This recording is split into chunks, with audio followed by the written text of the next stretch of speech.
আমি আবারও বলবো, সব ছেলে খারাপ হয় না, সব ছেলে সমান হয় না কখনোই। আমার ছেলে বন্ধুরা যারা আমার সাথে থাকলে আমি সাহস পাই, আমি ভীষণভাবে নিজেকে সেফ ফিল করি। এমনকি মনে হয় যে ওরা সঙ্গে আছে মানে আমার দিকে কেউ চোখ তুলেও তাকাতে পারবে না। আমার অনেক সময় এমন কোনো কাজ পড়ে যেখানে হয়তো আমি একা মেয়ে, বাকি সকলেই ছেলে, কিন্তু কখনোই আমার এতগুলো ছেলের মাঝখানে আনসেফ ফিল হয়নি, বা কখনো এটা মনে হয়নি কেউ আমার দিকে খুব দৃষ্টিকটুভাবে তাকাচ্ছে। একবার ট্রেনে একজন মানুষ আমার দিকে ভীষণ বাজে অঙ্গভঙ্গি করছিল। ঠিক সেই সময় আমার বন্ধু সেখানে প্রোটেক্ট করে আমাকে।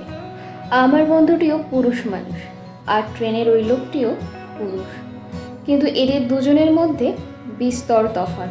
সত্যি বলতে এদের দেখলে মনে হয় পৃথিবীতে মনুষ্যত্বটা এখনো বেঁচে আছে। কিন্তু দুঃখের বিষয় এটাই, কিছু পার্টিকুলার মানুষের জন্য আমরা গোটা পুরুষ জাতিকে ভুল বুঝি, খারাপ চোখে দেখি। কোনো প্রফেশন, কোনো জাত, কোনো ধর্ম কখনো খারাপ হয় না, খারাপ হয় সেই মানুষটা নিজে। আর আমাদের লড়াইটা কোনো পুরুষ জাতির বিরুদ্ধে নয়, আমাদের লড়াইটা হলো বিকৃত মস্তিষ্কের মানুষের বিরুদ্ধে।